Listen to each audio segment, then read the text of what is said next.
faculty development program for law teachers and research techniques, pedagogy and legal research weekdays program.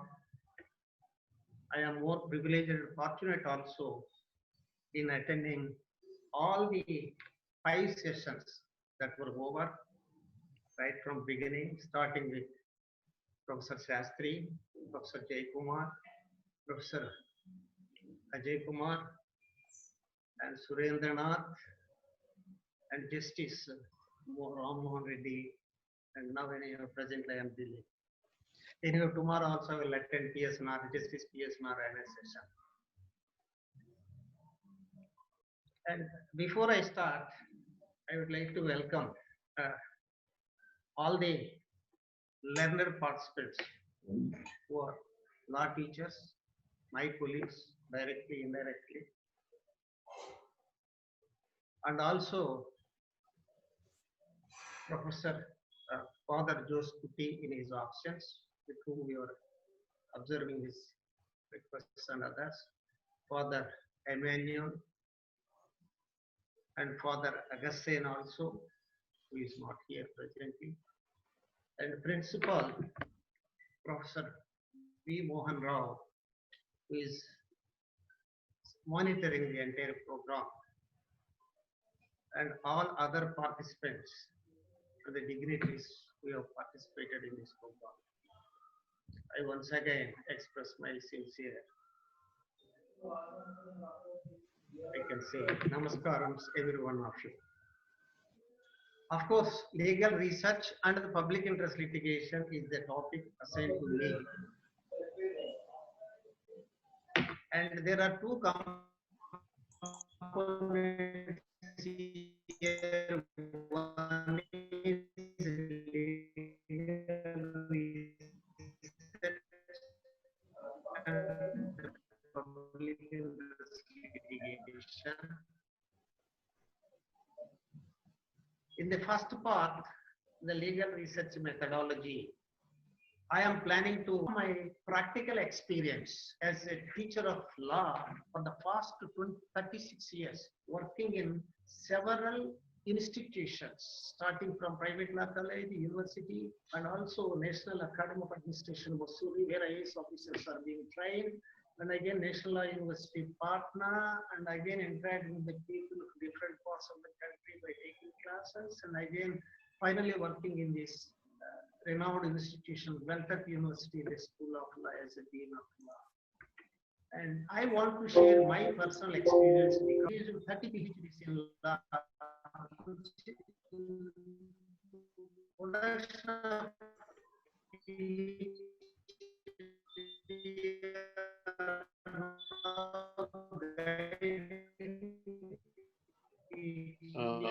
Professor, is the rarest commodity. It's very difficult. Sir, can I just interrupt? I would able to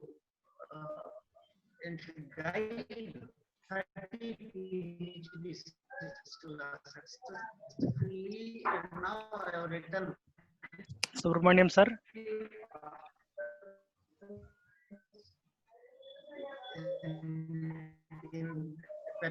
In to law, and I have attended more than 100 seminars.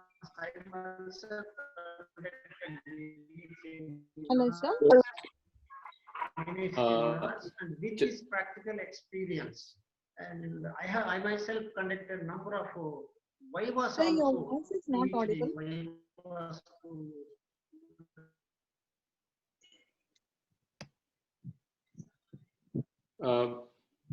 Excuse me for interrupting. I think there is little connectivity issues from the side of the speaker, Professor Subramaniam. And I would request sir to please kindly check the Wi-Fi connectivity or strength, because your voice is breaking and we are not able to hear you.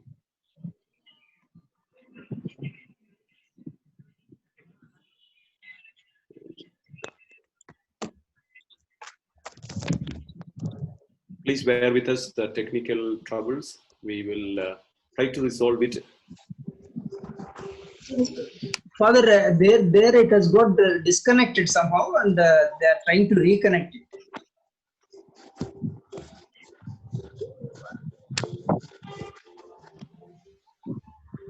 And since the rainy season has started in Bangalore and even in many parts of the Chennai. south, it could be related to that as well. So please be patient with us. And unfortunately, the internet connection at the side of Professor Subramanian has been lost. So we will check and see.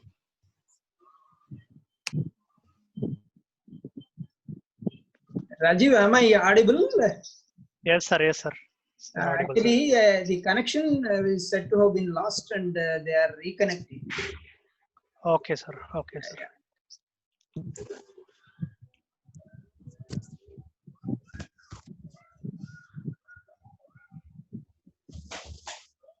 In the meanwhile, it is pertinent to actually observe what has been the outcomes of the 5 days of the program, wherein we have tried to learn much about the legal pedagogy and also about the legal research, which carries with itself difficulties in comprehension and as well as calculation.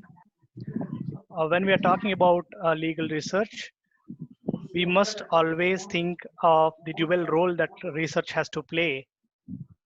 One, from the point of view of a researcher who has to satiate his learning skills, satiate his knowledge, his fundamental right of knowing something with respect to a problem in law, a loophole in law. And two, the second facet would be the practical aspects of research, which seems to be a most difficult part in attaining for a researcher, especially in the legal research, because Raju, practically sir, yeah, is it just one audible? second. Yes, sir, you're audible, sir. Okay, carry on, can I finish that I will stop. Yes, sir. Yes, sir. Just let me know, sir. I'll just Finish, you finish. can take over, sir.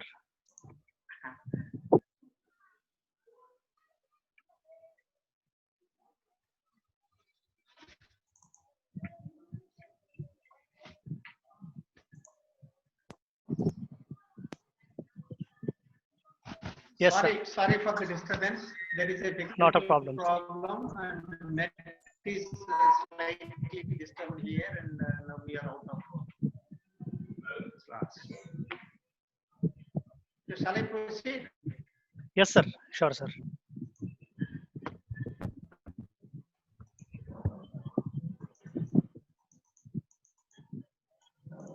The slides are coming.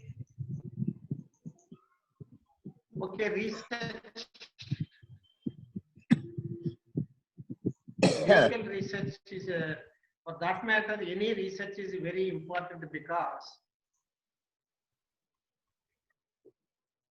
whenever we are talking about education or talking about higher education, whatever it may be, any education will be assessed on the basis of the concentration, and it is being towards research activities.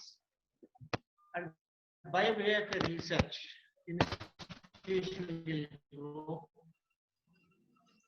faculty will grow, students also will develop, and now ultimately it will become a law that can be implemented. People will get a benefit out of this deliberation. New items which are coming, I will share a new law. That is the benefit of concerned. Who are the main beneficiaries or factors, or we can say role players as the institution is concerned? Educational institution, research in education is a law university, it is a legal institution. There are four components which I just mentioned in my slide. One is institution, other one is faculty, then scholars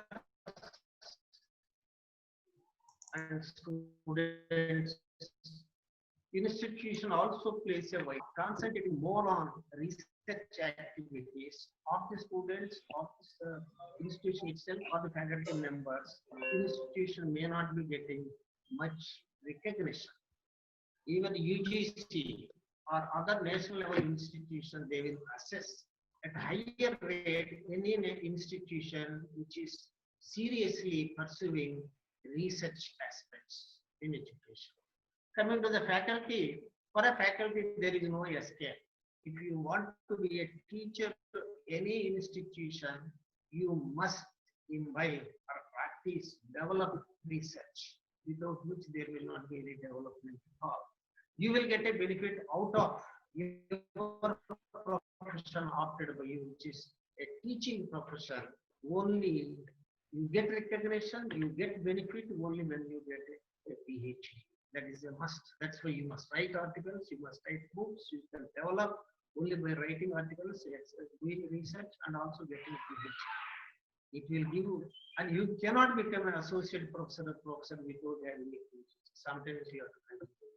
That's why research will definitely help the faculty members. Coming to the scholars anyhow, scholars will join any institution where research facilities is available. Library must be good, faculty must have that eminency, and the faculty must take certain interest. And now institution must have a reputation. After joining Scholar, you must also work very hard in this. Then only based on the quantum of or quality of the students who are at the scholars who are at the institution will also be recognized. Ultimately, the very important lot is students recognized. I can say for that matter, we can say that institution is getting a benefit because of the meritorious students that are joining. There are many students studied in a small institution. They have reached the highest position of the country. The president of the this of the country, a minister, it will be the highest director, vigilance commissioner, other posts like these students, and they will also get a benefit.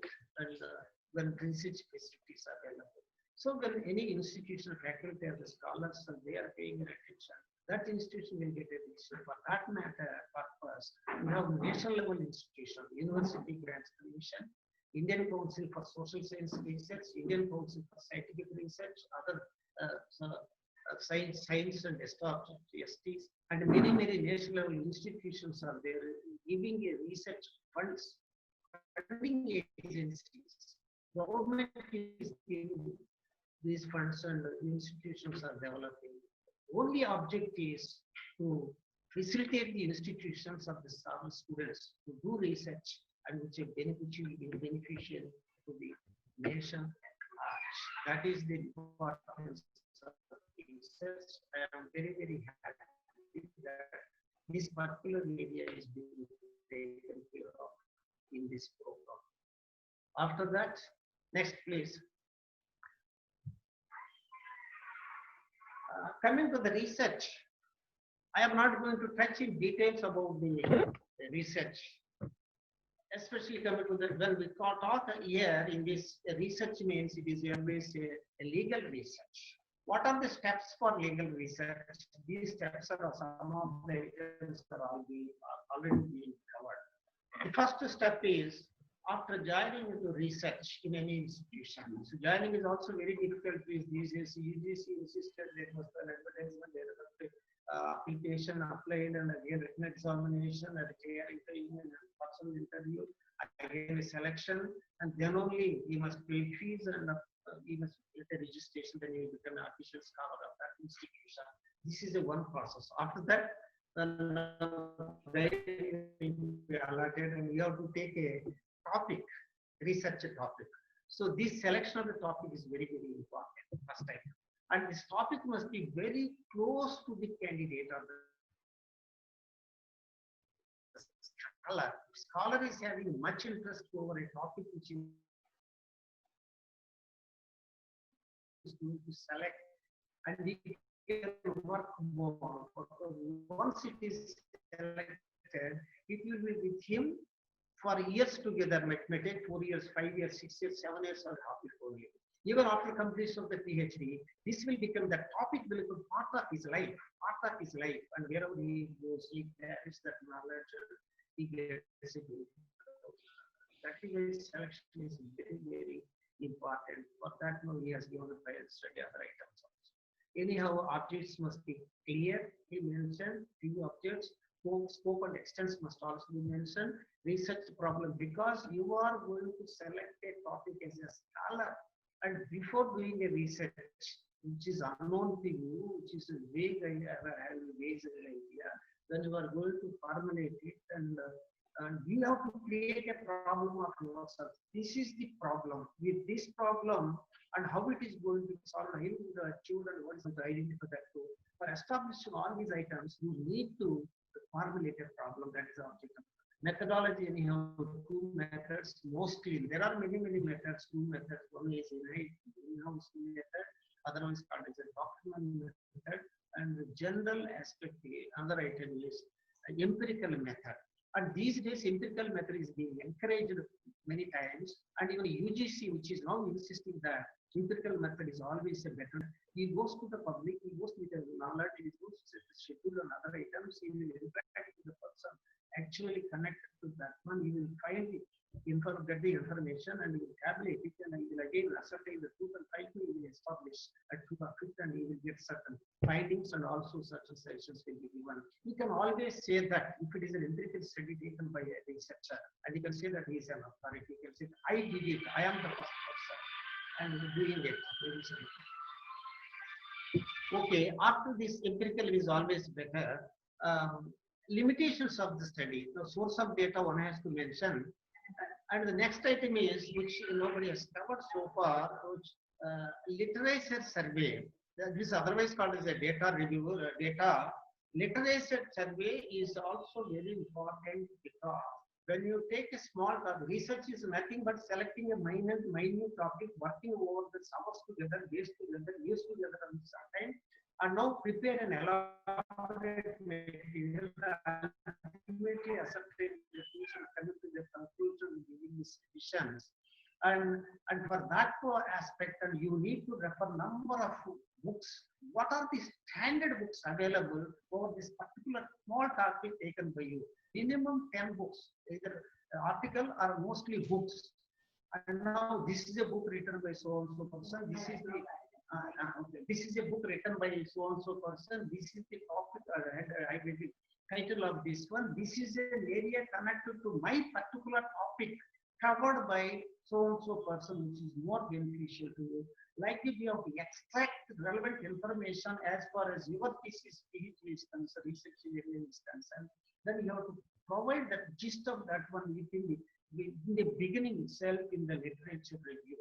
Suppose if you are not covering the introductory part of the literature review, not covering even that at least 7-8 authors particulars about your topic, and you will not be completing and satisfying which and other items.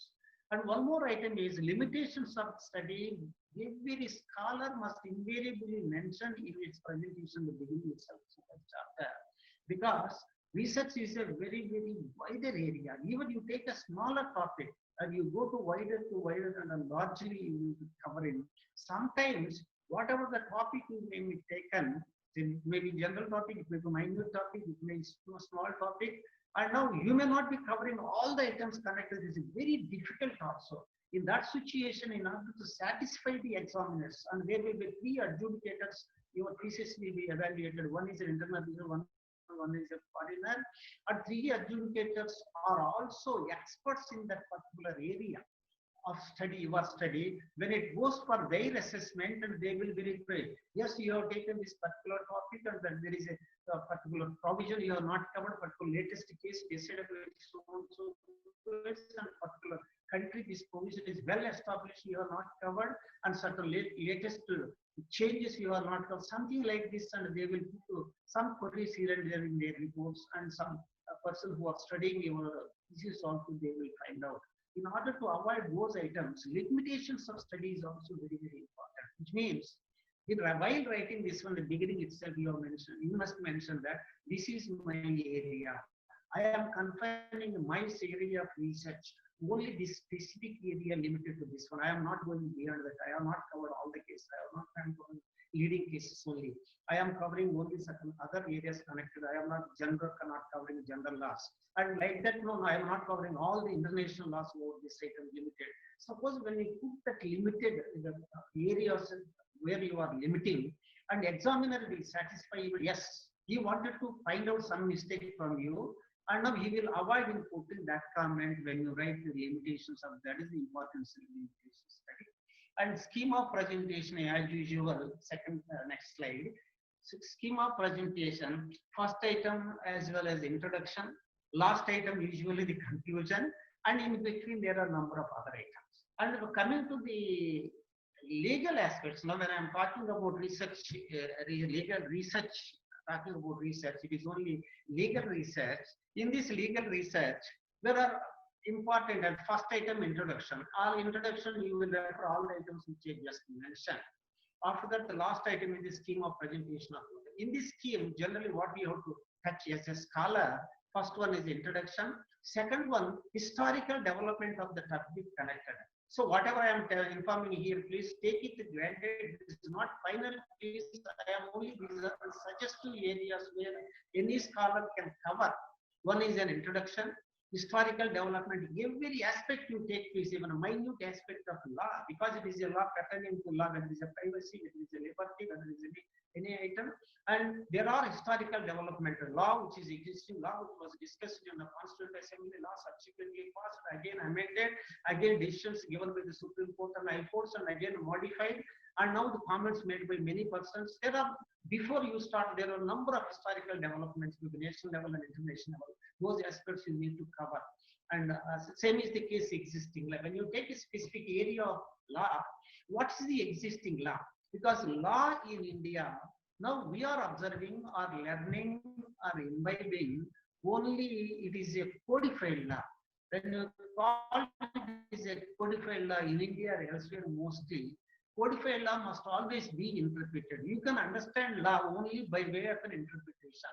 Take a provision, take that particular word, give an elaborate meaning, develop the concept connected to that one, ultimately understand the meaning of that one, and then only you can say that you know something about that particular law. This is known as codified interpretation is needed. That's why for that purpose, there are many enactments passed, and you must select that particular enactment which is connecting and that particular provision in that particular enactment which is relevant to your particular topic. That is where you have to cover existing law. And pertaining to the topic, like recent development, even after establishment of a particular theory or law connected to that one particular enactment or a specific area of the provision of that law. And there are a number of research development. Developed maybe because of non-implementation of that, developed maybe changes in that, developed maybe because of developments again by way of an amendment. Those developments must also be carried in a separate chapter. So after ascertaining all these items, providing all that item, you are doing a research in law as a teacher of law, and we will be doing concentrating only law. This is a research in law, it's not a social sciences, not in science, not in engineering, other items. When you are doing a law, it is more than an interpretation. When you say that the interpretation, who is interpreting everything? When particular provision is correct or not, who is going to decide ultimately? It is the courts, highest judiciary of the country, which is going to decide. When judiciary is deciding like all the items, those aspects must also be covered. That is why one chapter, if you are really doing a research, at least no, one chapter is better to open a separate chapter on the judicial decisions, or else in a main facts of the chapter you are covering, at least some considerable portion to be covered on the judicial decisions. What are the decisions right from the inception of this particular piece of legislation which you are covering, and what are the development, what are the consequences, what type of decisions are given, how they are given like this, how they are, these decisions subsequently again deviated and differentiated, we can say that overruled, what is the latest law, and now we have to cover all these items and analyze, then only your research will be a completed one. That's one area. And modification, number of modifications subsequent to decisions also, those modifications. there are very many challenges in spite of existing law, in spite of government is taking maximum care in order to implement the law, and judiciary is also playing a role in order to implement those laws by giving perfect decisions. Still, there are certain problems in the society and challenges are there. What are those challenges now you are facing? You need to refer here. And ultimately, the final item is your findings, your conclusion, and suggestions you must be given. But at the end, please, there's one aspect, hypothesis. So in the conclusions chapter, one heading must be testing of hypothesis. That's more essential. And in this testing of hypothesis, so when you formulate some hypothesis, maybe one hypothesis, two hypothesis, three hypothesis, the question is how many hypotheses must be there. So one may not be there, maybe there sometimes. One is maybe sufficient to my knowledge, and hypothesis must not be more hypothesis. There must be a limited hypothesis, 2, 3, 4 hypotheses. Key hypothesis, they will also again create a little confusion about that. Better to keep as these hypotheses must be tested at the end, because you take working on your thesis basing on the hypothesis you have framed. These are the particular tentative idea you have framed. Basing on that, you are proceeding and you collect the information, you extract the provisions, again you test those provisions, finally you decide the cases and analyze them, and ultimately now come to a conclusion. And at the end, now you have to mention this is the first hypothesis, and for which I have established legal thing, ultimately it is proved. Is the second hypothesis proved, and like this. Now it must be tested. The testing of hypothesis must also be satisfied by you, which means the examiner will observe. These are the things now every scholar has to take. And now I am giving these items because most of the persons are teachers here. Many may not be having the PhDs, and some of you may be enrolled, and some of you are going to enroll also for PhD. And here all these steps are required, and I am not going to take in detail all these steps because some of the areas are being covered already, and these are the few areas which I wanted to take your note, and now I have this just next. Now after this completion of this item, now I am going to touch some of my personal experiences in different institutions where research activities are also being carried. And now any institution for that matter, and they follow research activities, which is also very important. And I had a great opportunity of working at National Law University, Patna, and some other National Law Universities also. I was a resource person. I took some classes to students there. And even the National Law Universities, and they follow Akka pattern of syllabus, law syllabus prescribed by Bar Council of India. Again, sometimes many national universities, now they may deviate some of the syllabus prescribed by Bar Council of India for their own convenience. It is also not bad, it's good to some extent. And other items, conducting classes. So while conducting classes or the pattern of running classes here, they do follow certain seminars, certain interactive sessions, and mostly project presentations. And almost all the national law universities, and they are keeping minimum 10 to 15 marks each subject out of 75. Maybe 20, 25 marks, maybe internal marks, internal assessment, and say 65 to 70 external examination. Out of 70 external examination marks each subject, and some universities are keeping minimum 15 to 20 only for project work. By doing project work, students will get an enormous benefit because they have to select a topic, they have to establish objectives and hypotheses, and again scope and extension. They have to do in a smaller level a research.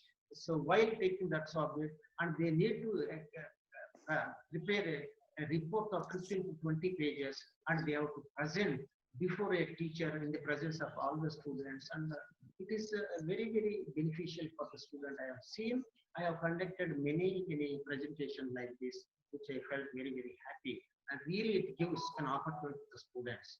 After this, I had an opportunity of next slide. Serving at national level institution also.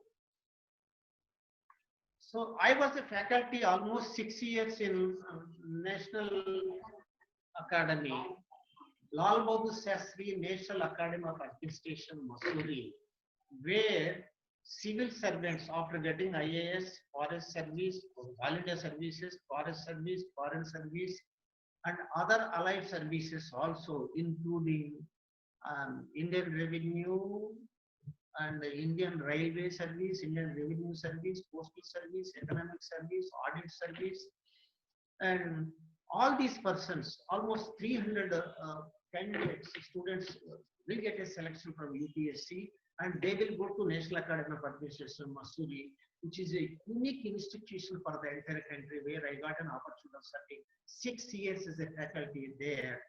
And out of these interacting, all these 300% divided into 4 groups, 4 sections. And there also, though they are the cream of the country, where no, they got a selection to UPSC and came for a training, maybe some are for 5 months, some are for 6 months, 1 year, and 1.5 years like that. And there, apart from taking regular classes, and they do have a number of classes, please, though it is a civil servant intended for the national administration of the country, they have law subjects, they have economic subject, they have management subject, they have political subject, and they have administration as a main subject apart from this one languages also. Law and politics, these 2 are main subjects. I had a great opportunity of taking law subjects as well as political science subjects to all these students. There, apart from taking a lecture method, group discussion method, case study method, and also order writing exercise methods, we used to follow even seminar presentations and also project presentation. There was a counselor system there, and there will be 20 candidates group in each one, and our counselor faculty will be appointed, and we will be discussing there. And we will give one topic pertaining to the legal issue only. Then when it comes to political science, mostly law, we will give law topics and legal issues. It will be related to bonded labor, related to child labor, related to the health problem, related to untouchability, other items. And now when we give a topic, now they used to go and prepare, and now they used to present very well, and there also research is being implemented.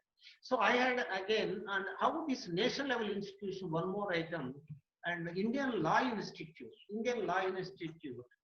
and you know, we have Indian Law Institute at the national level, and the object is to carry, if you ask me, there is one institution in the country which is purely concentrating on the legal research, it is nothing but Indian Law Institute. And Indian Law Institute established a laudable object of research development. Chief Justice of the country is the chairman of this institution. And Indian Law Institute presently is considered a deemed institute, deemed university. I am a life member. Many persons are there as a life member. Your principal is also a life member. And there are 3,000 life members, including judges of Supreme Court, High Courts, and all deans of law throughout the country are automatically members of this institution. And I had an opportunity of getting elected, directly elected by the members. 2 terms, 6 years as a national level body in the Governing Council of Indian Law Institute. And in this institution, how the research is being carried, all the professors, all the teachers of law, there are research professors, research teachers, and every teacher will produce separate book on a particular topic and research that will be published. And Indian Law Institute is doing very 2 important, I don't know how many are, and one is Journal of Indian Law Institute, and publication of anybody's article in Journal Law is the rarest commodity there. It is very difficult to get it. And if Indian Law Institute publish one journal, and quarterly, this 3 months once, 4 issues are coming, and each issue get only 3-4 articles only. And very standard journal, and every university, law college, school will keep this particular journal. You might have referred, and this Indian Law Institute journal also. We had an opportunity of again contributing few articles to this particular journal, And I request you please kindly, so whenever you are studying any, preparing any research work, whether it is a inspirational article or writing an article, writing a book, or thesis you are preparing, you need to refer articles written in this institution right from the three. Every year, 3-4 copies are coming, and you need to refer it, please. You can refer other journals published by other institutions also, but Indian Law Institute journal is very, very important. And one more item I have to inform to you. There is one good thing Indian Law Institute is doing. Every year, Indian Law Institute is releasing one book known as Annual Survey of Indian Law. I don't know, you being a law teacher, how many are now able to refer this particular book. I inform to you, as a teacher of law, you need to keep this particular book in all centers of the legal education, all centers of the legal education. The reason is, if you are a teacher of law, you have to refer this. Every year, one volume is coming with 700-800 pages.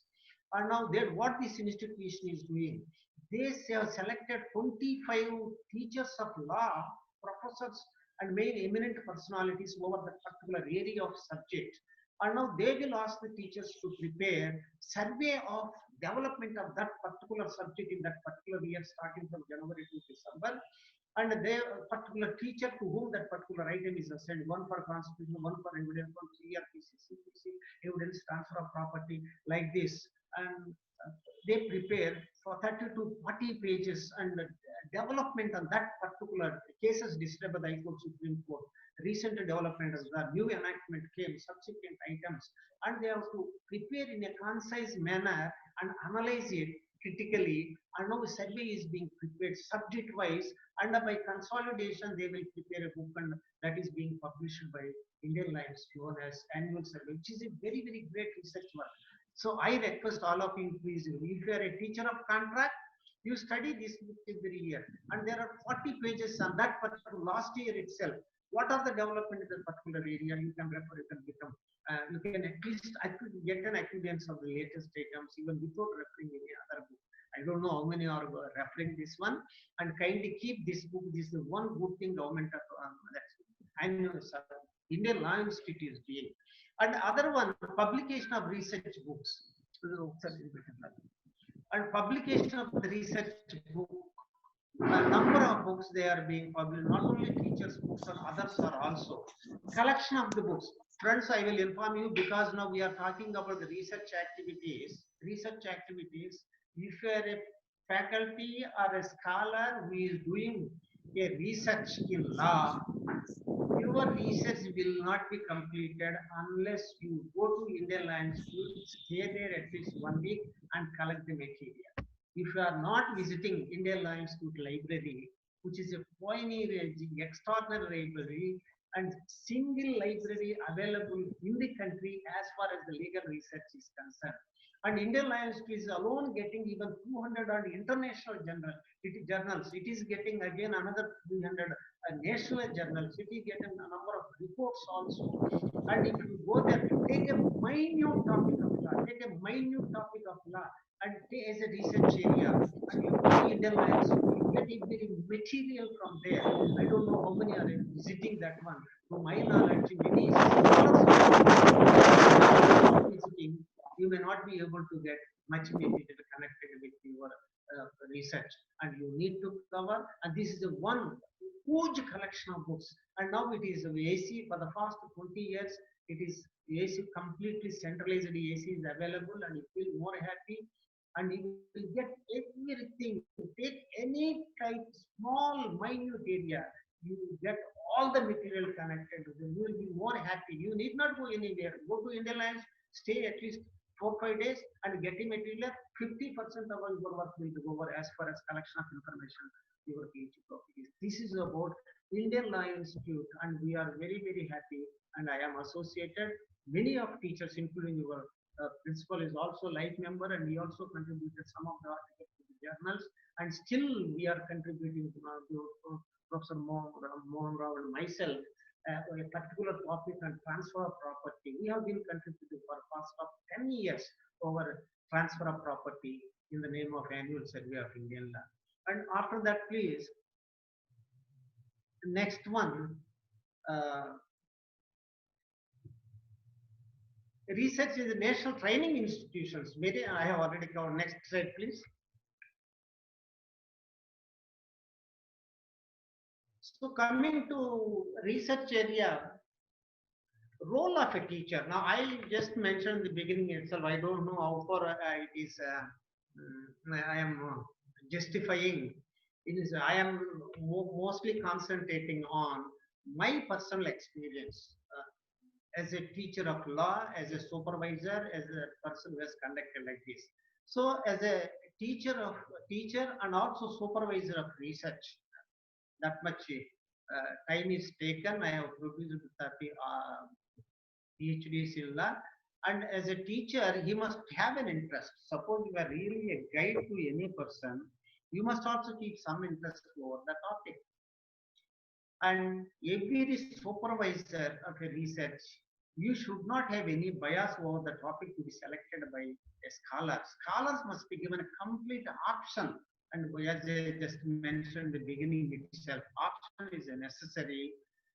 And supervisor is only a facilitator. A facilitator is wrong. He's facilitator, and now he just facilitates. Now it is not completely like that. Please, supervisor role is always there, and there must be student must have a confidence in the supervisor. Supervisor must cooperate with the student, and supervisor must also pay an attention. He must have an interest.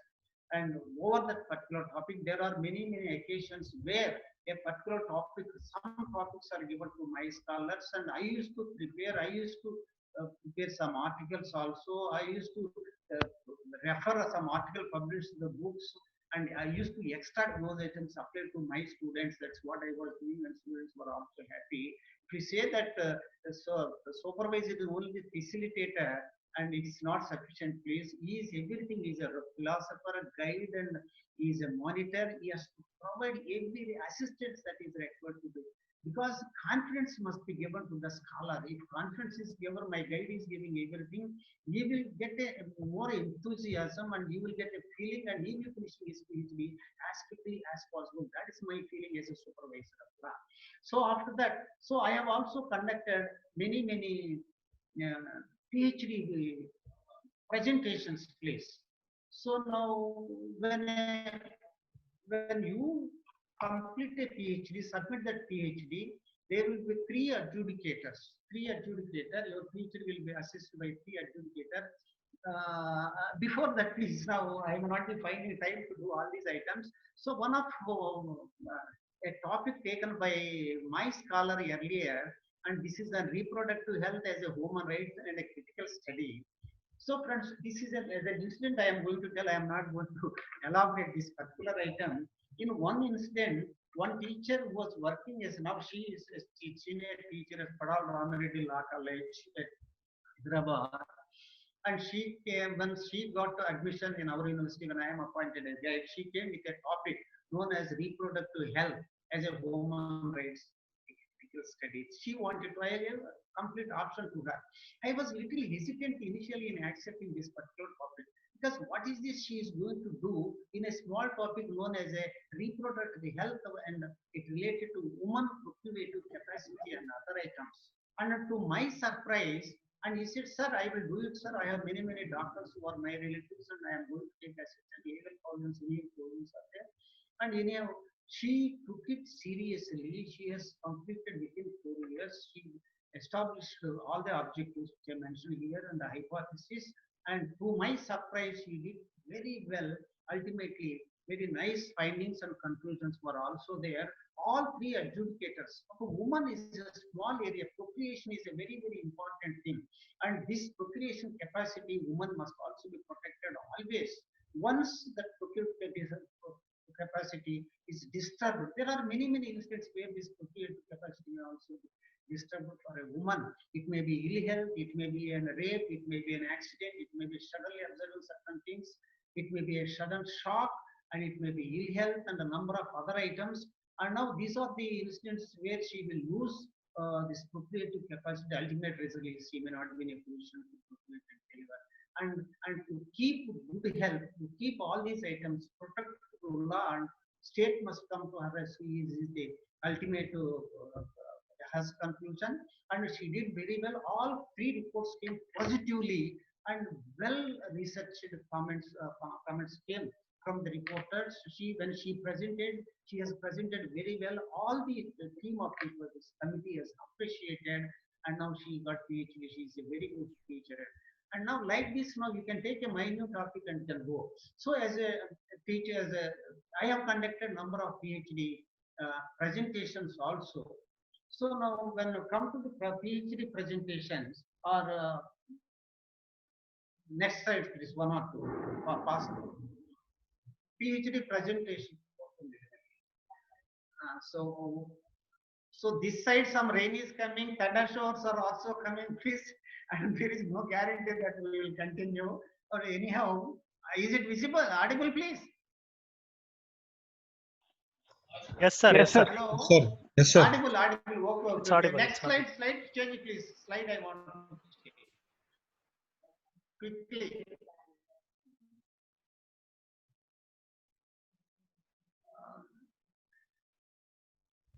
So when we conduct a Viva as a teacher and adjudicator, so adjudicator low audio. plays a vital role.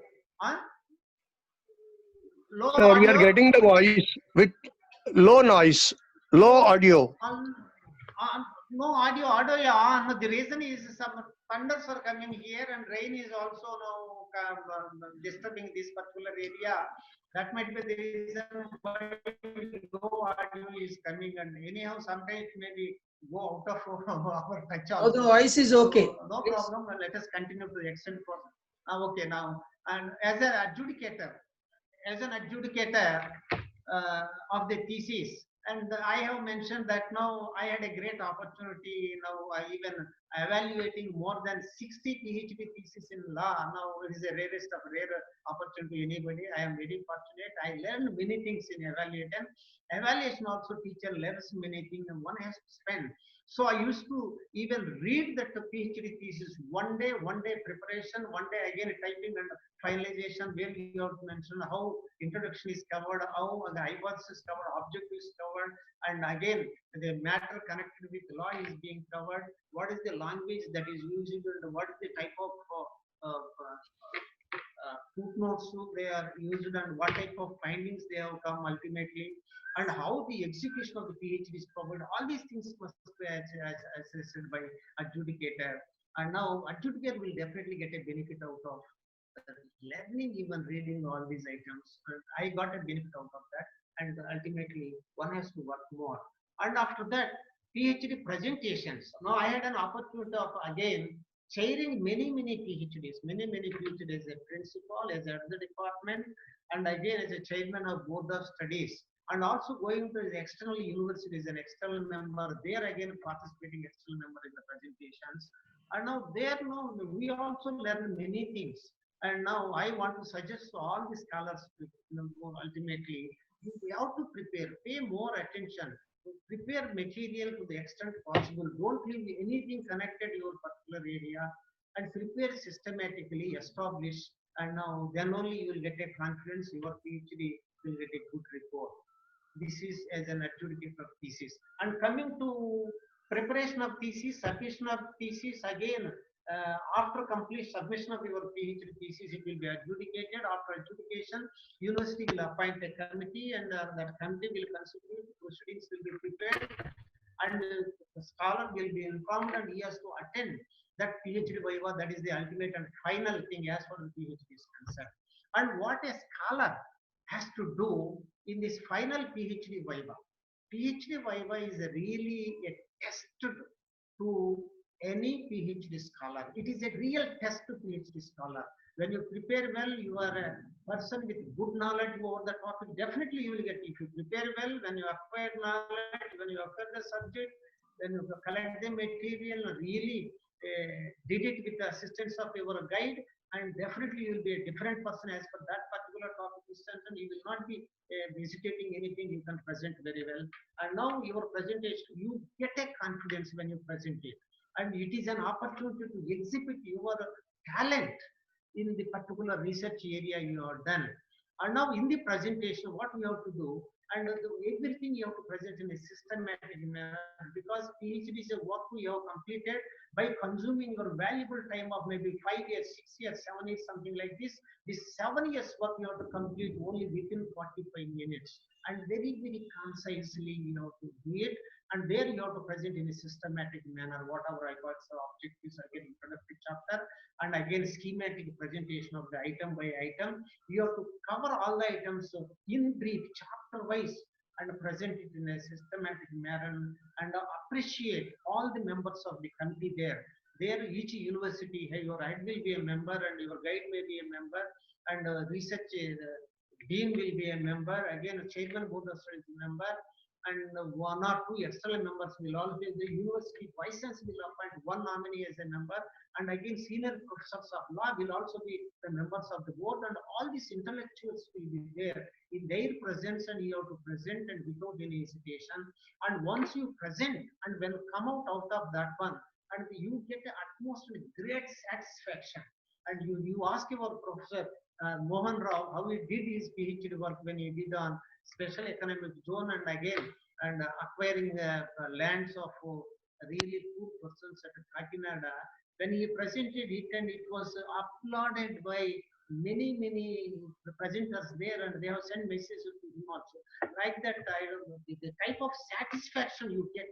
So when we present, and this is where and your acquired knowledge and industry will never go waste. You will get a satisfaction, you will get a benefit out of it, and you will become a professor, and you will become financially developed, you will acquire all the positions only because of this research work. And in the presentation, this particular research will also help this.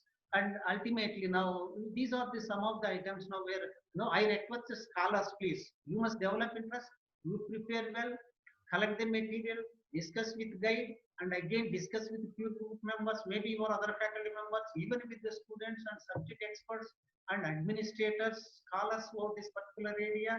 And now you get a refined material, and ultimately whatever conclusions you are giving and the final findings, they are definitely perfect findings, and they will help to every person. Once a report is over, your PhD report, and now once it is published, and it will become a public domain, and the government also receives those suggestions. I know there are incidents earlier, they were also mentioning that any topics now suggestions given by scholars, they are being considered, and they are separate laws are being prepared, and Supreme Court, High Court judges also referred. This is about the items. Even writing of books and articles also one item I want to suggest to all the scholars here, please. Writing of a book and article is also an important area to all the teachers. Every teacher, if you are a teacher of law, you require to prepare at least one article 1 year. Book you may or may not be preparing one article 1 year. If you are not publishing an article, you may not be again developing at all. Now the UGC insisting that, and you must complete PhD, you must write an article, you must also have some projects, and you must create, without which you will not be having any recognition at all. So that is why whether you are a lecturer in the university, reader in the university, any level, your research work is being tested, and that is an evidence you have to establish. And if you are not publishing the articles and the research work, you will not be getting any development at all. So that is why UGC mentioned either you publish or perish. Publish or perish. If you are not publishing, you will be perishing, which means you will not be getting any development at all. So that's why publications of article are also very important. For this, you need to follow your thorough knowledge, observation available over data, systematic preparation of that one, accepting methods of footnoting those items. Language is also very important. Subject coverage in systematic manner. Prepare it, take advice of the seniors, and you can prepare ultimately 5, 6, or 10 pages. You can send to any publisher, any journals. They will definitely publish, which you will get a benefit out of this research. That is about the publication. So friends, this is about research activities of as a teacher of law and different areas. Now I had an opportunity of now possessing, and now I have acquired a limited knowledge over this area. I wanted to share my knowledge and my experience as a teacher in this particular research in different state of areas, and I have shared. This is about the research area. After that specific topic given to me, which I may be touching only 10 minutes, please, because time is going to be out. And next, my presentation will be quickly on, very briefly, public interest litigation. What is public interest litigation? What role public interest litigation is playing in this society? What benefit people are getting by way of this public interest litigation? As you know pretty well, public interest litigation was unknown. It was not there 40 years back. It came into existence only after 40 years. Only before 40 years it was not. It came only after that. Okay, friends. Now coming to the public interest, why public interest litigation has gained such an importance these days? Once Justice Krishna Iyer mentioned one of his judgments that our justice system must have public participation, which means public interest is litigation is nothing but it is not one person whose interest is violated is coming to the court and filing a petition.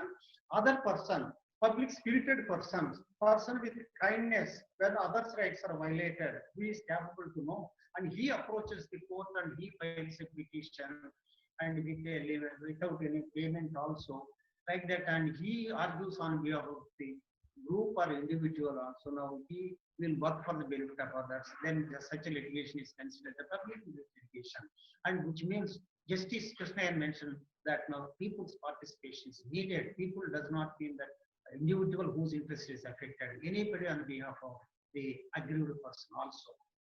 Once Justice Bernard, nothing rankles more in a woman brain heart more than a breeding sense of injustice. He has mentioned nothing rankles more in woman heart more than a brooding sense of injustice.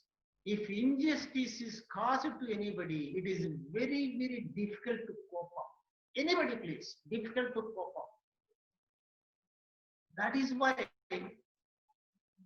suppose if you become ill health, maybe typhoid or good fever and other items, you can definitely recover. You can become a normal person within 10 days and within 1 month and 3 months. You will forget all these illness and other items. If once the injustice caused to anybody, it will continue until the death of anybody. And that is a brooding sense of injustice. It rankles like anything. So that is why ultimate object of any law is one should not be forced to go for injustice. Injustice should not be caused under any circumstances. That's what Justice Bernard has mentioned. So, you know, no man will we deny, to no man we sell or delay justice or right. Magna Carta, 14th paragraph. We should not deny justice to anybody. We should not sell to anybody. Delay justice is also wrong. And when any items are not there, it is again injustice caused to anybody. So providing justice, ultimate object of any provision of law, that must be carried without any disturbance. That is the meaning. And this was referred in Magna Carta 1215, 14th paragraph. How many years back you can imagine. So friends, after that, coming to the Indian Constitution. Indian Constitution is a, again, monumental document, we can say, sacred document, important document of the country. Important document of the country. And we have one chapter known as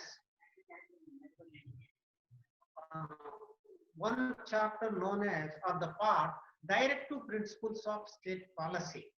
And because of this particular part, Directive Social Justice Principles are provided.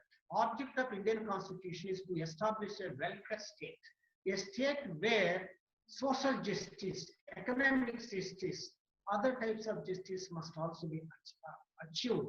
When these objectives are not achieved, And object, the very purpose of this constitution is establishment of all this. And part 4 guarantees establishment of welfare state. And again, and in this welfare state, ultimate object is to provide justice each and every person. One foreigner who came to India 1964, he wrote one book known as Indian Constitution, the Cornerstone of the Nation by Granville Austin, which was a very, very popular book in 1960s place. Again, he came in 2000 and he wrote again book, Working of Democracy in a Democratic Constitution, Indian Experience. He wrote 2 books. First book is known as Indian Constitution, Cornerstone of the Nation, in which he has mentioned that Indian Constitution is basically a social document. Why he mentioned a social document? Because object is establishing a socialistic pattern of society, egalitarian society, a society where there should not be any disparity, there should not be any property, poverty, there should not be any rich person, poor person like this. All must be treated alike. Justice must be equally distributed to all persons. This is the objective. To carry this particular object of the Constitution and the principles provided by the principle and this provision is provided.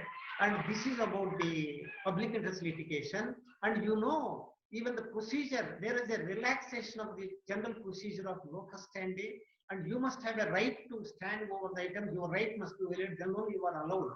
And this principle is relaxed in number of cases. And ultimately, now the courts gates are open and access to justice is provided. You are allowed to approach the court even for others' cause also, and now you can file a petition. It is known as a public interpretation. Friends, I can say there are many, many persons in the country. India is a poor country. India is a labor country. India is a person poverty ridden country, and where there are many poor persons, many are living in a very, very poor and wretched condition. They do not know about the constitution, they do not know about the law, and they are not having any means even to their livelihood also. So these are the persons who are suffering silently in the society, and their interest must be protected. Who will protect their interest? It is only by way of public interest litigation.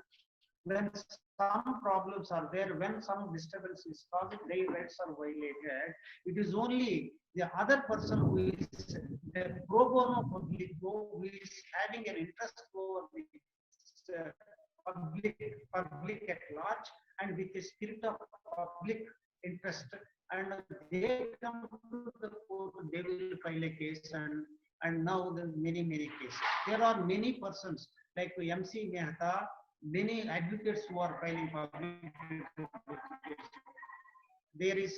There are many even judges who are very, very prone or very much interested in public and litigation, like Justice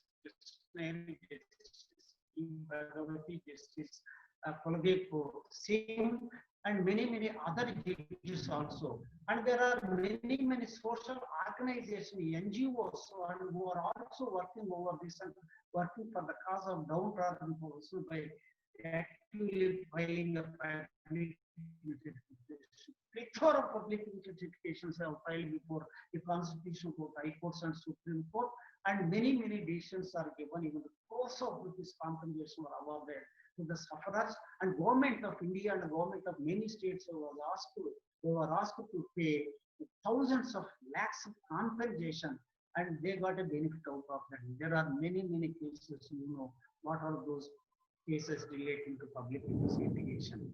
And now those cases may be relating to public personal liberty, those cases may be relating to human rights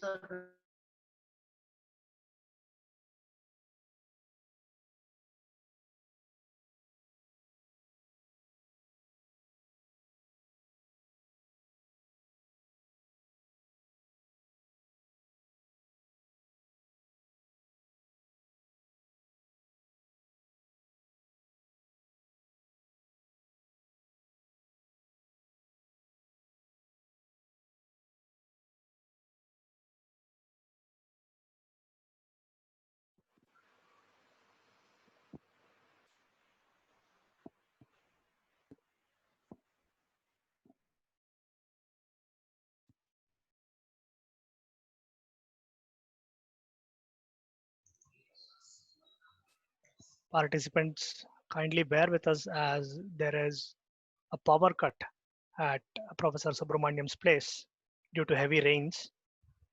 We are trying to get the connection back on. In the meanwhile, we could just deliberate upon all of these details that are shared by Professor Anam Subramaniam.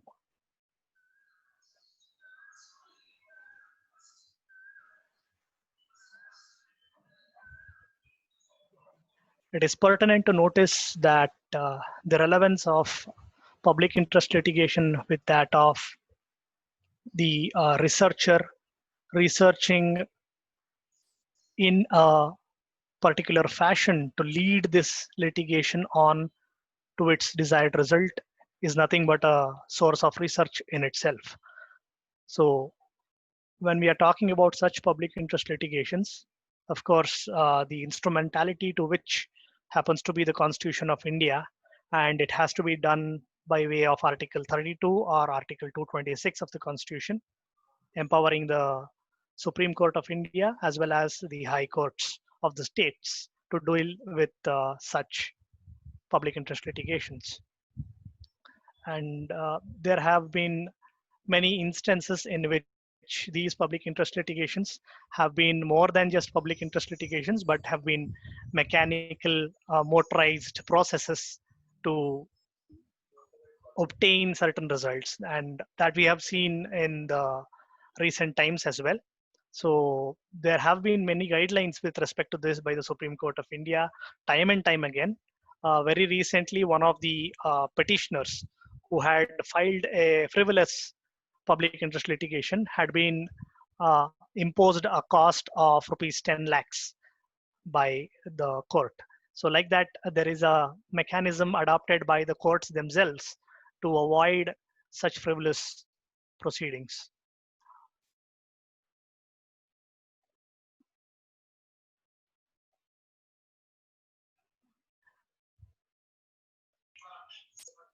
Friends, am I audible? Yes, sir. Yes, sir. Yeah. As far as public interest litigation is concerned, may I share my own experience as to how we were dealing with this aspect when we were, even during my studenthood. During 82, there were committees constituted at the district level, and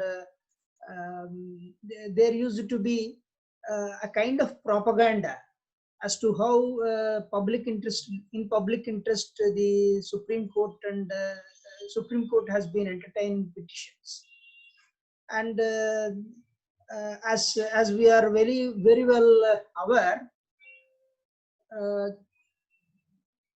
there was Bandhu Mukti Morcha, an NGO headed by Swami Agnivesh. He had addressed a letter taking to the notice of the Supreme Court as to the plight of the workers working and the violation of various labor legislations. And the Supreme Court had acceded, or it had accepted that letter. Earlier to that, even there was Asiad workers case, wherein the letter addressed by PUDR, an NGO, People's Union for Democratic Rights, it was accepted. The letter was addressed by it was accepted as a public interest litigation, and the Supreme Court came to the rescue of those workers, and the violation of a directive principle of state policy under Article 43. There has been an enactment of the Minimum Wages Act. Okay.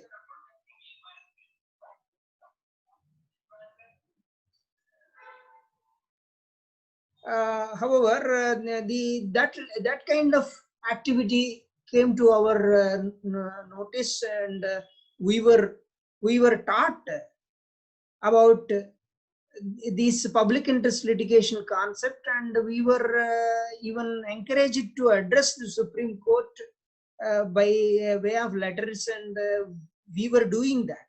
And at least 9 of my letters have been taken by the court, and they have been referred to the Supreme Court Legal Aid Committee at that time. With this interface, I request Professor Anand Subramanian to continue.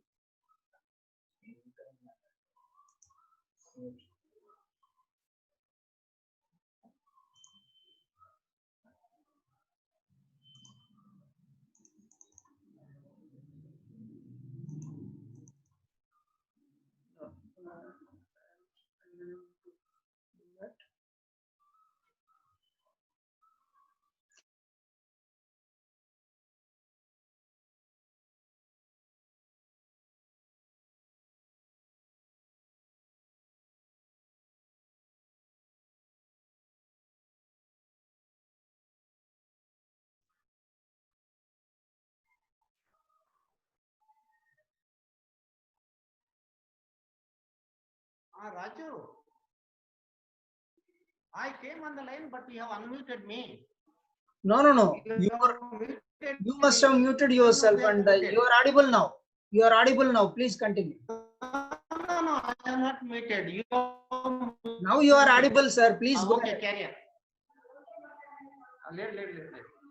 Okay. How long I can go, Mohan Rao? Another 5 minutes, 10 minutes? Yes, sir. 15 minutes. 15 minutes. Okay.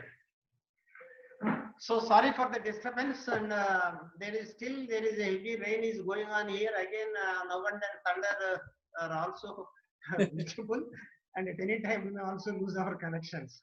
And whatever it may be, lucky that now we could again re-establish our system. And I have given a number of cases are there available in the slide. Please, they may be related to public personal liberty, some are relating to human rights. Here, is it okay? Is it visible? Right to life some are and related personal to liberty. public accountability also. And now I can say that now there is a harsh court state of Maharashtra gave free legal service considered as implicit in Article 21. And Hussainara Khatun, where it's mentioned speedy trial, is also the important one. And coming to this Volga Tilly's case, and everybody knowing now Bombay municipality case, where right to livelihood is a part of human right, a part of Article 21, and it became a problem to Bombay municipality even to vacate this payment tellers and providing everything, and still it costs even the government municipality even crores of rupees to be paid as a compensation to them, and it's considered. And because of public interest litigation. Coming to the labor laws, it may be Asiad case, it may be some other cases. People's Union for Democratic Right, Asiad labor case where minimum wages were not paid.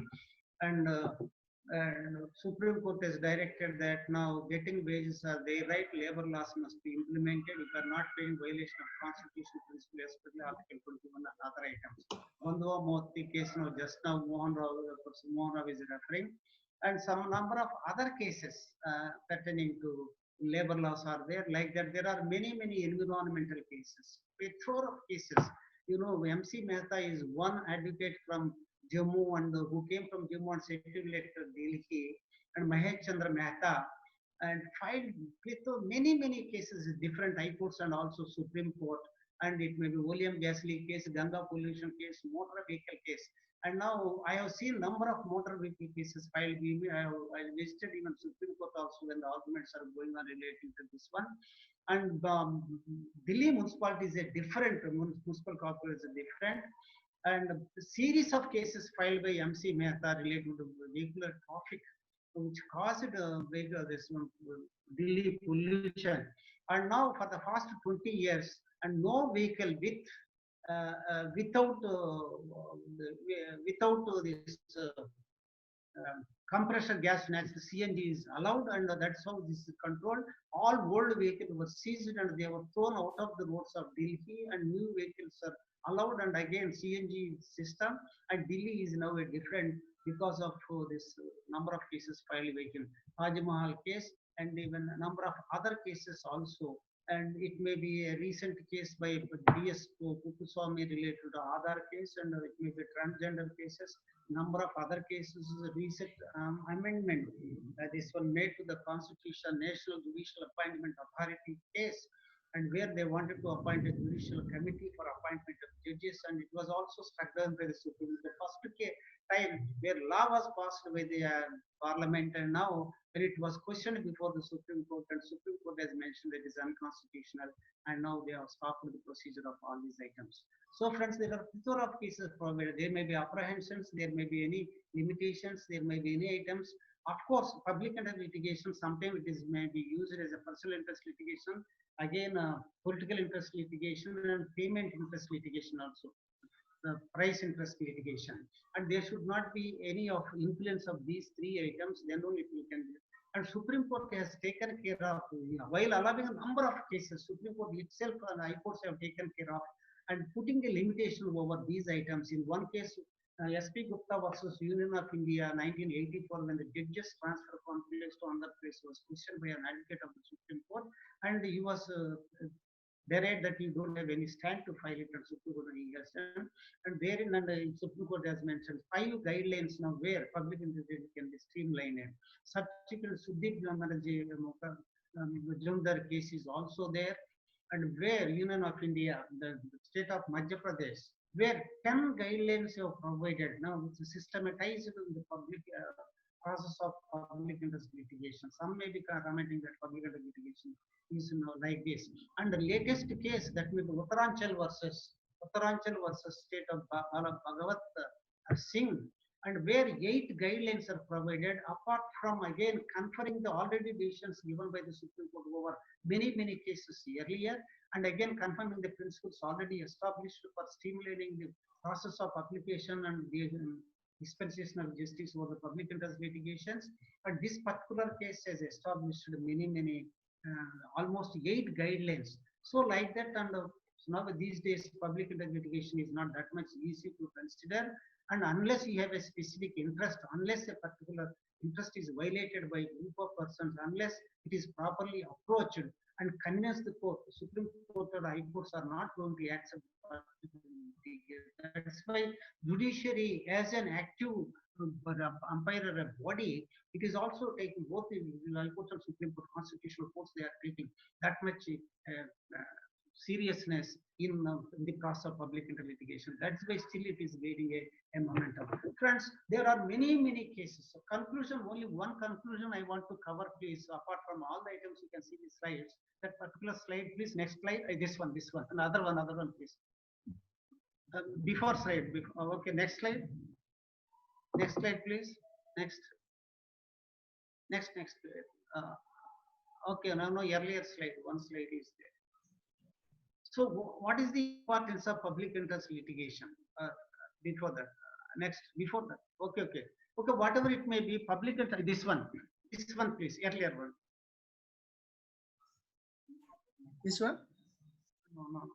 Okay. Now public interest litigation now these days, and it is giving all the benefit to the persons, and it is not a thing which can be rejected. It gives everything to the really downtrodden person. When there are persons who are not able to approach to the courts, when there are persons whose rights are openly flouted, and they are becoming and staying there as a silent spectators, and even though their rights are flouted and violated, and now they are not, because of their lack of knowledge over this particular item, still many more persons who are coming to their rescue, and these applications are being filed and courts are giving the decisions. That's why many are getting a benefit out of this one. And that's why there are a host of issues decided by the Supreme Court. It may be public policy, it may be health, it may be drinking water, sanitation, safety, pollution, protecting environment, and degradation, other items. And now it may be allotment of the petrol bombs, allotment of the government lands, and other items where Supreme Court, High Courts interfered, and now they have decided that they are unconstitutional, they cannot be implemented, and government has taken back. And now sometimes lacks of compensation is also paid to the aggrieved person because of the liberalization of approach to the judiciary. Now there is a free access to judiciary by virtue of filing a public. There is a separate cell established, separate procedure. Without the procedure of the Supreme Court is also relaxed in order to facilitate filing of subrogation. That's why there are many cases decided, many cases connected with the bonded labor, connected with the child labor. It may be human rights or environment, and it may be related to constitutional issues like that, appointment of the governor, and it may be imposition of the president. This particular slide, please. That particular slide. Okay, and this may be many areas decided, and maybe appointment of a governor and imposition of the president rule, or again imposition of ordinance making power accessible to the president or the governor, sometimes even dispensation of justice or by the ruling given by speakers of the legislative council or assembly as far as it relating to the action of this one. Friends, one case I wanted to concentrate. PB, this is please. PL is a new brand of litigation. PLI is a new brand of litigation. What is that? PB Kapoor versus Union of India. I will just explain this, then I will go back to this PB Kapoor case for a moment. PLI is a public interest litigation. It's a new brand of litigation, which is not meant to be an adversarial in nature. It is intended to vindicate public interest where fundamentals and other rights of people who are poor, ignorant, or in a socially or economically disadvantageous position go unredressed. Public interest litigation is meant to be a cooperative and collaborative efforts of the parties and the court to secure justice, especially social justice, for the poor and the weaker sections of the community. This is provided. This is what the importance of the Supreme Court emphasized in the decision, giving decision PB Kapoor versus Union of India. This is a case where I will concentrate a moment, please. And this is a case pertaining to Mandal Commission case.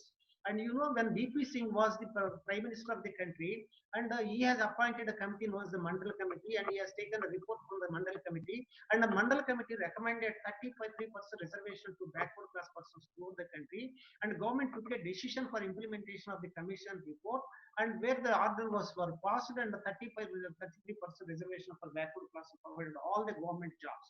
It was created a further disturbance throughout the country. There was arsons and agitations, and number of lootings and firing were also there, and it has disturbed the day-to-day life of the peaceful life of an individual in the country.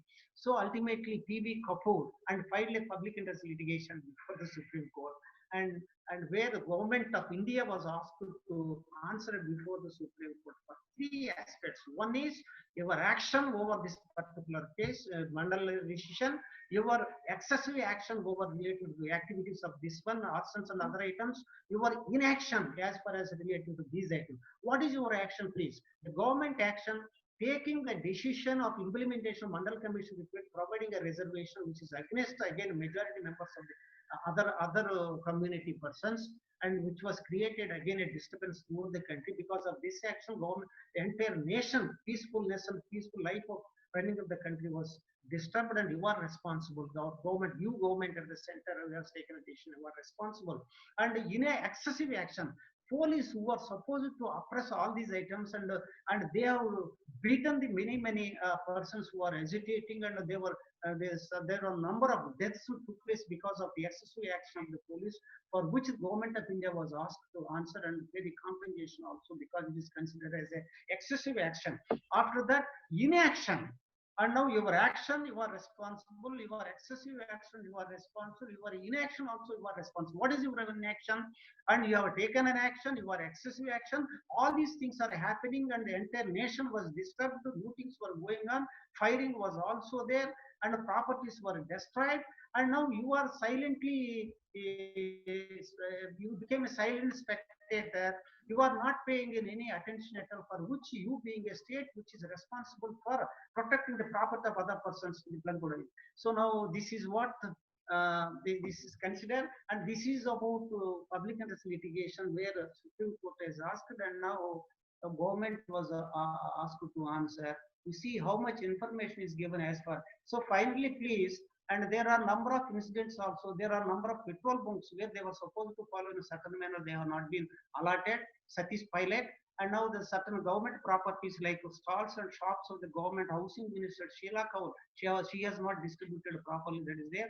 There are governors who are appointed who have not discharged their function properly. Unnecessarily, assemblies were dissolved, and there are governors who have accepted and ordinance making power, misuse of their ordinance making chief minister for their own reasons when they recommended for issuing an ordinance, and which is intended only in the rarest of the areas where the assembly is not there existence, then this is allowed. And now these governors are signing, and there were many public interest litigations. Or Bihar example was there when Bihar chief minister successively many this one ordinances were passed, which was challenged in Rajeshwar Prasad case. Supreme Court has mentioned this is unconstitutional, considered as a fraud of the constitution. Like this place now, many places Supreme Court has been questioned, and these are all the issues, please. It may be labor law issue, it may be bonded labor, it may be child right, it may be governor power, appointment of the governor, dissolution of the legislative assembly, and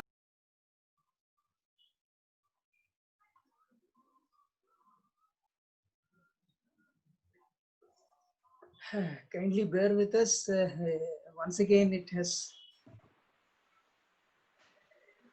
and now please verify whether sir could rejoin or Sir, it's time, sir. no. Yeah. Oh, okay. Okay. Therefore, it had gone off or what? No, sir. No, sir. I think it's a signal issue at sir's end. Okay. Okay. Sir was explaining catenary of issues, and incidentally, there is one public interest litigation case where the Supreme Court has gone to its logical end of protecting the interests of the people, especially in occupational health association case. There were coal-based power plants which have been in existence in several states of this country, and coal-fired thermal power projects. And in each one of them, and put together, all the workers have been suffering from hazardous diseases due to the hazardous work they were involved in. And ultimately, the Supreme Court was moved by National Occupational Health Institute, and it had moved the Supreme Court, and the Supreme Court had gone to the extent of requiring the states, the high courts of the respective states, to initiate suo motu proceedings against the respective organizations and ensure that all the guidelines given by the Supreme Court are implemented properly. So the case is very important because of the reason that the Supreme Court, having given such directions, is not satisfied, or it has got a doubt that the directions may not have been effectively implemented. Therefore, it wanted to decentralize the issue, and the suo motu proceedings are to be initiated by the respective high courts. And in turn, the high court must ensure that all the directions that have been given in the respective case would be fulfilled to its logical end. See, the significance of that particular decision is such that all the retired employees also who had been suffering from any such occupational diseases, especially chest diseases, must get the health service rendered even at their household, and all the family members also should be given that aid, and that is what is a very great verdict. And so far I did not come across any such public interest litigation case wherein the Supreme Court has gone to the extent of giving such directions. And by and large, what we can observe is that if we have authentic information about violation of fundamental rights relating to the poor and disadvantaged groups, we can guaranteely file a case, and there can be even a letter properly addressed to the Supreme Court. There is a possibility that depending upon the genuineness of the case, the court might accept. And these are the concluding remarks I can put, and over to Mr. Rajiv. Thank you, sir, for enlightening us. I would like to apologize to the participants on behalf of Christu Jayanti College of Law for the technical glitches, which cannot be avoided at such circumstances. There have been heavy rains all over the place, and it has caused many signal issues all over the place. Once again, I apologize on behalf of the management.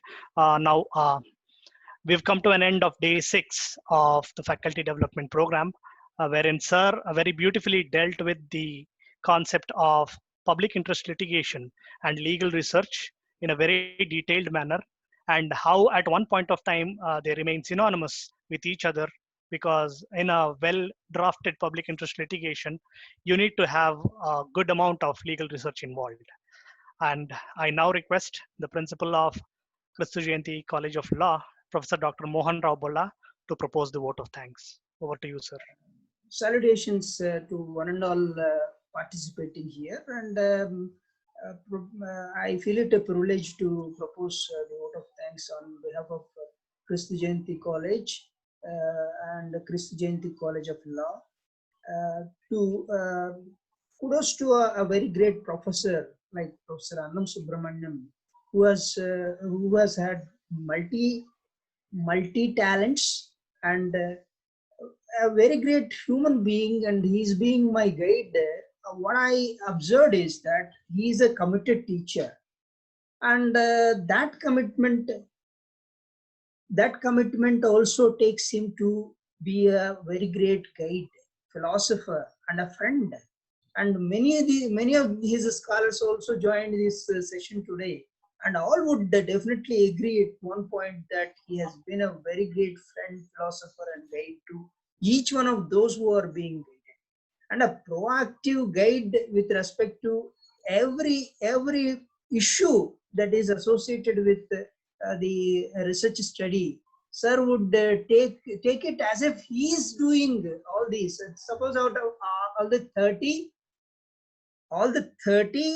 PhD scholars who had worked under him, it's his own research, and with that parental psychology, sir works out every such thing. And kudos to his wisdom and the friendly attitude as a guide, and as a trainer at the Lal Bahadur Shastri National Academy. Sir had served there for over 6 years. He had got very great contacts with every such officer who had undergone training under him, and one shall emulate that kind of quality of maintaining the relations. And he's a very great, in a way, teacher relative for everybody. And kudos to sir once again, and thank you very much for acceding to our request. And we are deeply indebted to you, sir, for taking such pains in explaining things so elaborately well as a guide. What is expected from the research scholar and all that you had explained, and a model, as a model, sir has taken a demonstration lecture, but for the hitches in between, there is a very good deliberation on public interest litigation, and we appreciate sir's very great deliberations today, and thank you very much, sir. And I'm grateful to and deeply indebted to our management, especially Professor Reverend Dr. Augustine George, Reverend Father Joskuti PD, for the constant encouragement and guidance.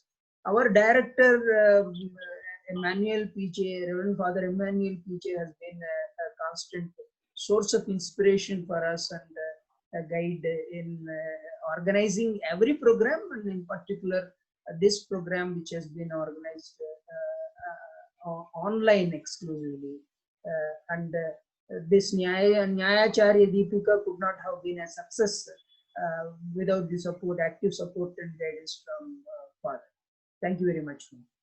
And my faculty coordinators and colleagues are my strength and ability in organizing anything, and I am grateful to them. And dear friends participating in this great Nyayacharya Deepika, for the success of it, each one of you is responsible, and our humble salutations to you for actively participating and at times raising good doubts to make the sessions more and more fruitful. And the technical support staff, or our thanks are also due to our technical support staff who have been assisting us in organizing things in a well-designed manner. And thank you one and all for this wonderful for their wonderful presence and the deliberations in the Nyayacharya Deepika. Looking forward for a better session and a greater session tomorrow with Honorable Justice P.S. Narayan Garu. Thank you one and all. And we thank you, sir. I would like to acknowledge Professor Annam Subramaniam, who's right now online but unable to talk to us because of again. Okay. Thank you, sir. Thank you so much. Thank you very much, sir. Very kind of you for. It's been a pleasure To deliberate and. So, sorry for the disturbance. I am not going to take anything, please. And except no, only one, I can inform you, there are many areas dealing with public interest litigation, and each and every area, minute area can also be taken. The audibility is also very less. Okay, now you can go it, and now this is about the important public interest research and other items. And I take this opportunity to express my sincere. Finally, we could see you. His absence for giving this opportunity, and Father Emmanuel and affectionately introducing me and also hearing our my presentation, and Father Augustine, and was also Those could be voices I was able to hear just good already mentioned. And now morning. Yes, now I am also instrumentally.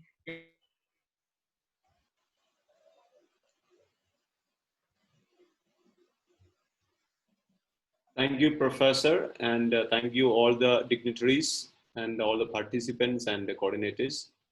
So thank you so much, and we will be meeting each other at the same place in the same time. And I thank all the participants and also other renowned persons.